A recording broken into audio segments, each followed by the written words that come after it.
분석을 해볼까 준비를 했었는데 아무 얘기도 안 하니까 제가 뭐라고 말할 수 있는 지식이 없으니 외교나 정치에 대해서 제가 모르니 그동안 아무 말을 못했는데 제가 말할 거리가 하나 생긴 게요. 최근에 그 엽기 행각들이라고 하나요? 이게 지금 계속 보도가 되고 있죠. 예. 재보니까 9건 정도가 됩니다. 가장 가까워 있는 김해 봉하마을 고 노무현 대통령 묘소를 참배했는데 방명록에다가 사람 사는 사회라고 적었다면서요. 예. 퇴주잔 시리즈도 있었고요. 예, 김태구 기자님도 소개를 해주셨는데. 예. 그 퇴주잔 해명을 내놨는데 재래는 가문마다 다르다 이렇게 썼는데 그 재래를 또 맞춤법이 틀렸다고 해요. 그 맞춤법을 2번이나 틀렸다고 합니다. 네. 참 여러 가지 한다 싶었는데 이런 것들은 제가 다룰 수 있는 실수는 아닌 것 같아요. 좀 한심해 보이긴 하는데 저는 이걸 보고 반기문 씨 좀 한심하구나 이 정도에서 저는 그냥 그치고 말만한 이야기라고 생각을 합니다. 근데 어제 제가 페북을 돌아다니다가 반기문 씨가 이런 말을 했다는 게 나돌더라고요. 정당에서 활동을 안 하니 혼자서 하니까 돈이 너무 많이 든다. 꼭 그것 때문에 정당 입당하려는 건 아니지만 나는 평생 누군가가 다 해줬는데 이제는 내가 혼자 해야 돼서 너무 힘들다. 이런 그 말들이 타임라인에 나도는 거예요. 그래서 설마 그런 말을 했겠나 싶어서 제가 원문을 계속 열심히 찾아다녔습니다. 예. 그리고 그 말의 원문을 찾았어요. 이거 읽고 나서 이분이 진짜 제대로 미쳤나 싶더라고요.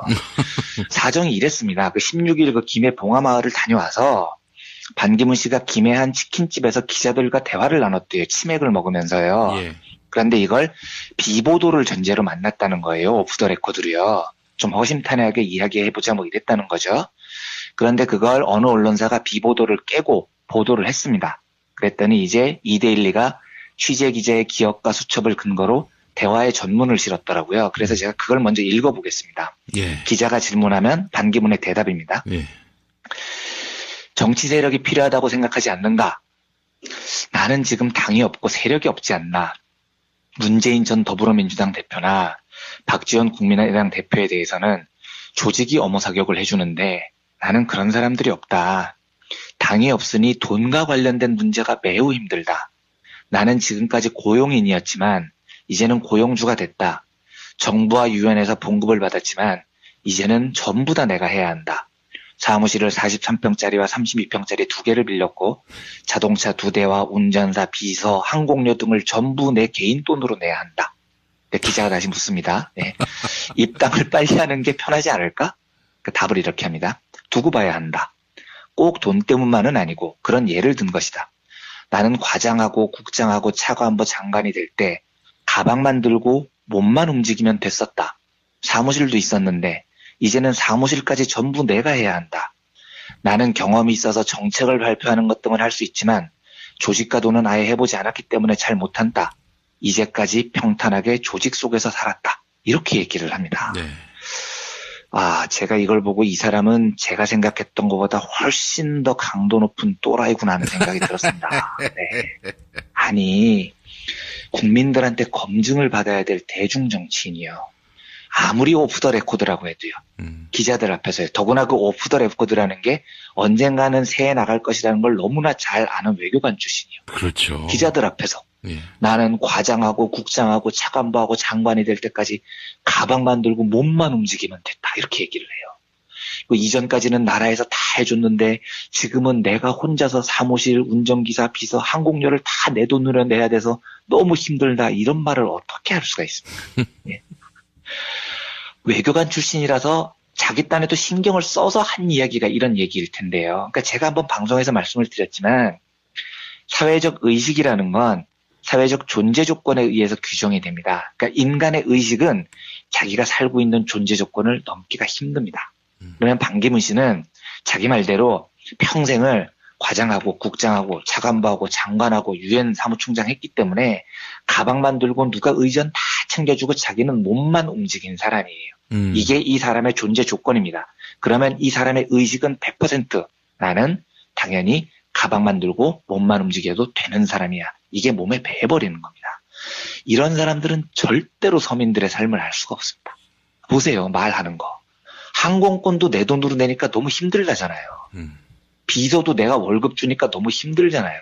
아니 항공권은 원래 네 돈으로 내는 거예요. 그리고 네가 비서를 채용을 했으면 월급을 네 돈으로 주는 게 당연한 겁니다. 그런데 이 사람은 이게 힘드니까 정당에 들어가야 돼. 이 난리를 치고 있습니다. 이 사람들은 기본적으로 뭘 모르냐면요. 정당에 들어가면 정당이 자기를 서포트해주는 조직으로 알고 있습니다. 평생을 그렇게 서포트를 받고 살았기 때문에 그런 겁니다. 예. 아, 내가 돈 쓰니까 너무 힘들다. 정당 들어가야지. 정당에만 들어가면 비행기 값도 누가 내주겠지? 비서도 해주겠지? 야, 신난다. 정당을 이 정도 존재로 생각하는 겁니다.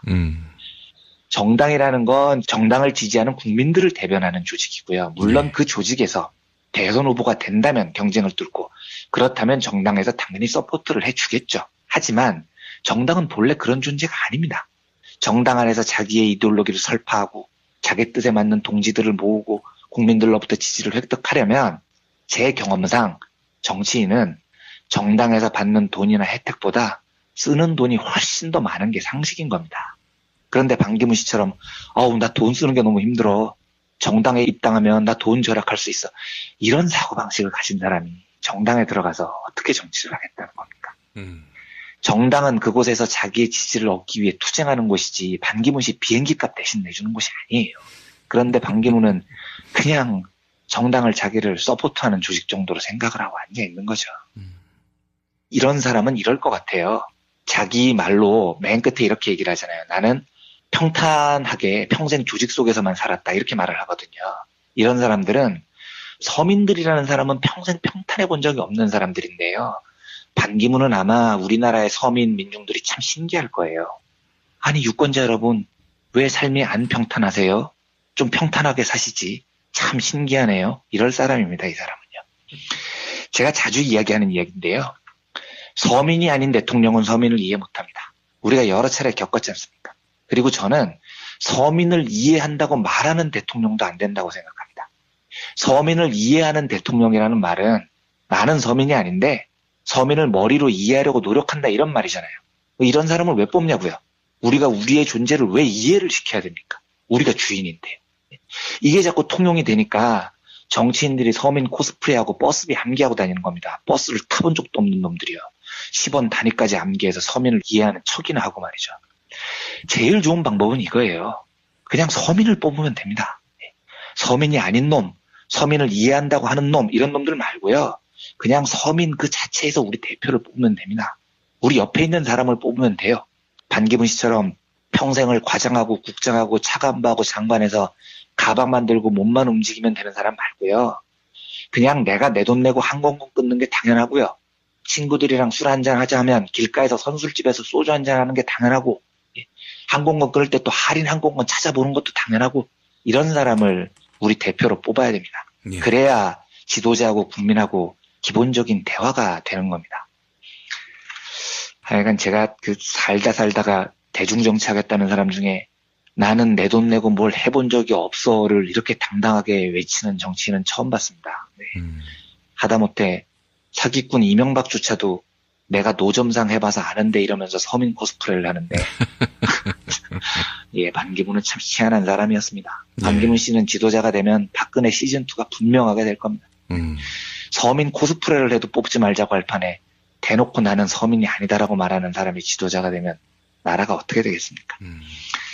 서민의 한 사람으로서 반기문 씨에 대해서 정서적인 적대감이 진짜 어제 최고 데시벨까지 올라서 이 뉴스를 소개해드렸습니다. 예. 아이고, 참. 이게, 자기가 직업이 없으면은. 네. 체면이고 나발이고, 이게 없어지나 봐요. 그러니까요. 이해가 안 됩니다, 정말. 예전에 엄기영, 한나라당. 네. 강원도지사 후보. MBC 사장도 하셨고, 앵커로서 그야말로 일가를 이루신 분인데. 그럼요. 아니, 그 양반이 뭐가 아쉬워서 자기를 MBC 사장직에서 내쫓은 한나라당 품에 안겨가지고 말이죠. 그러니까요. 이건 결국 우리가 이해할 수 없는 거는, 네. 내가 이렇게 되면은 아무것도 할 수 없는, 네. 직업이 없는, 이렇게 돼서 굶을지도 모르는, 그런 심리인 것 같아요. 그러니까요. 저는 이해가 안 됩니다. 모든 서민은 은퇴하면 그냥 자연으로 돌아가서 다시 사는 건데, 하여튼 참 저는 그 정서가 정말 이해가 안 됩니다. 특혜로 점철된 인생이기 때문에 아마 네, 특히 더 그럴 것 같은데요. 네, 특히 예. 그런 것 같습니다. 네. 자, 생계형 대통령을 우리가 세울 수는 없지 않습니까? 그렇죠. 예.